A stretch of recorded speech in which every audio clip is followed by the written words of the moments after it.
and welcome to What's Happening.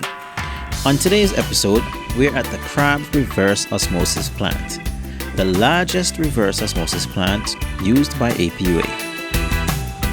We have 6 units at the moment in operation. We have unit 3, 4, 5 and 6, which are the bigger units. Those units have the capacity of 700 gallons per minute nameplate.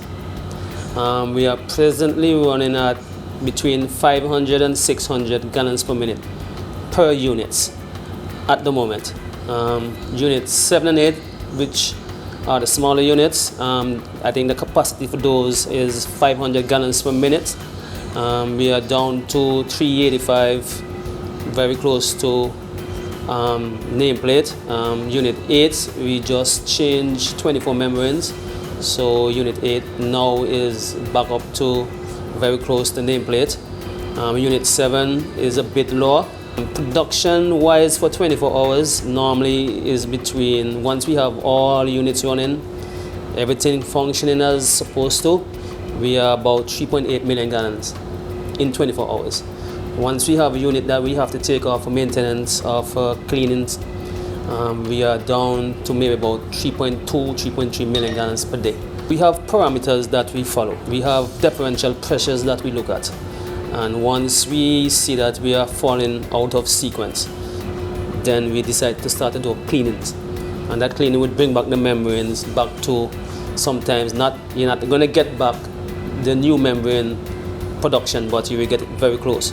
Sometimes you have outage like a pump failure, electrical issues, instrumentation problems, then we would have to take a unit just to fix those issues. Because instrumentation is very important. You need to know what the parameters are, you need to know pressures. And you can't run a unit at high pressures and you don't know. That's dangerous. So today you're doing a membrane cleaning on unit 3. That should last 24 hours. We actually started 6 this morning. We make the preparations, we're doing the flushing. The flushing was completed. Now we are actually doing the first stage of cleaning, which is the alkaline solution. And that should run for probably 10 hours. And then we'll dump that solution, and then we'll add the 703 chemical, which is the acids chemical, and that should run for another 6 to 10 hours. Once that is completed, then we will flush the unit and have the unit back to production status. Okay, first of all, we have to isolate the main feed from the unit. That's the seawater that is coming into the plant. So we do an isolation via this high pressure pump.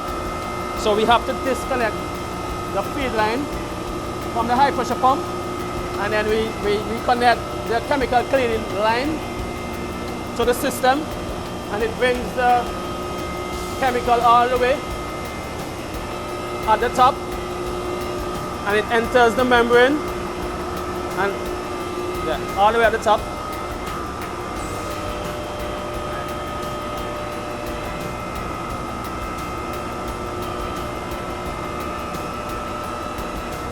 And then it goes through, pulls all the vessels, and then go back to the cleaning tank. And that keeps circulating all the time. And it's a procedure that we follow until we are finished. How long does that take? 24 hours.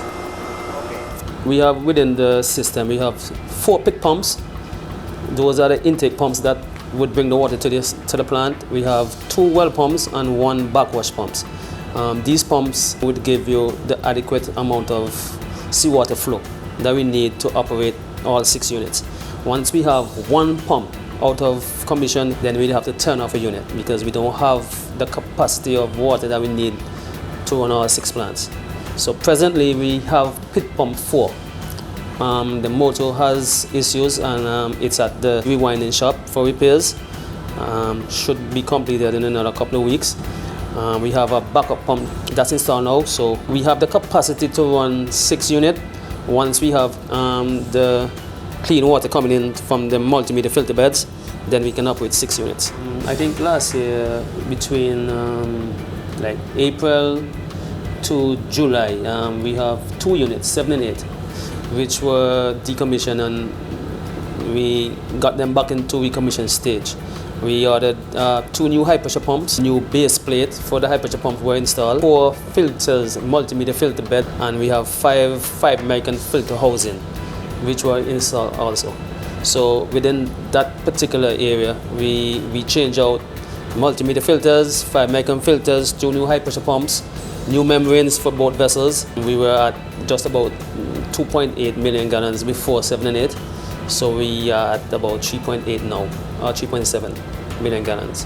Palm booster station have 3 pumps, the 102, the 105, and the 108. Those pumps collect the water from crabs.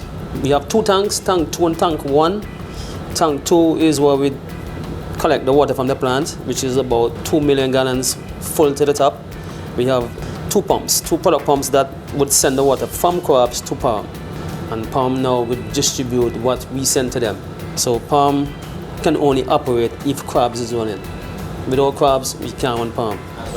And vice versa. If palm is not operating, then we can only fill the tank. Then we have to close down operation. Unless they don't have a power outage at palm, power outage at crabs, then we run continuous. If you have a pipeline at palm that would burst, then they would have to stop a pump. So yeah, palm work in conjunction with crabs very much.